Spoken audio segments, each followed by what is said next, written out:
Hello my dears. ഇന്ന് കായംകുളത്ത് ഓണാട്ടുകര കാർഷിക ഗവേഷണ കേന്ദ്രത്തിലൊന്ന് പോയിട്ടുണ്ടായിരുന്നു.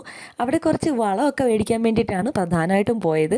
അവിടെ ചെന്ന് കഴിഞ്ഞപ്പോൾ അതിൻ്റെ ഫ്രണ്ടിലായിട്ട് തന്നെ നമ്മുടെ ഈ വളമൊക്കെ വാങ്ങിക്കുന്ന ഒരു ഏരിയ ഉണ്ട്, ഒരു എന്താണ് കൗണ്ടർ എന്ന് പറയാം. ആ കൗണ്ടറിൽ ചെന്ന് കഴിഞ്ഞപ്പോൾ അവിടെ കുറേ വിത്തുകളുടെയൊക്കെ പേര് എഴുതി വെച്ചിട്ടുണ്ടായിരുന്നു. അപ്പോൾ ഒരു ക്യൂരിയോസിറ്റിക്ക് ഞാനും കുറച്ച് വിത്തുകളൊക്കെ മേടിച്ചിട്ടുണ്ടായിരുന്നു. ആക്ച്വലി ഞാൻ കൃഷിയൊന്നും ചെയ്യുന്ന ഒരാളൊന്നും അല്ല, എന്നാലും അത് കണ്ടപ്പോൾ ഒരു ക്യൂരിയോസിറ്റി, നമുക്ക് എന്തായാലും ഒന്ന് ട്രൈ ചെയ്ത് നോക്കാമല്ലോ എന്ന് കരുതി കുറച്ച് വിത്തുകൾ ഞാൻ മേടിച്ചു. ചീരയും പയർ, പടവലങ്ങ, മത്തൻ, പാവൽ, വെണ്ടയ്ക്ക, വെള്ളരി. അപ്പോൾ ഇത്രയും സാധനങ്ങളാണ്, ഇത്രയും ഐറ്റത്തിൻ്റെ വിത്തുകളാണ് ഞാൻ മേടിച്ചത്. എന്തായാലും ഇത്തവണ ഒന്ന് ട്രൈ ചെയ്ത് നോക്കാമെന്നാണ് പദ്ധതി, ഒന്ന് പ്ലാൻ ചെയ്തേക്കുന്നത്. എന്തായാലും ഞാൻ ട്രൈ ചെയ്യുകയാണെങ്കിൽ അതിൻ്റെ അപ്ഡേറ്റ്സ് കാണിച്ചു തരാം, എങ്ങനെയാണ് എൻ്റെ കൃഷി എന്നുള്ളത്. അപ്പോൾ ഇത്രയേ ഉള്ളൂ ഇന്നത്തെ വിശേഷം. ഇനി നെക്സ്റ്റ് വീഡിയോയിൽ കാണാം. അപ്പോൾ എല്ലാവർക്കും നല്ലൊരു ദിവസം തരികയാണ്. Bye bye, Tata.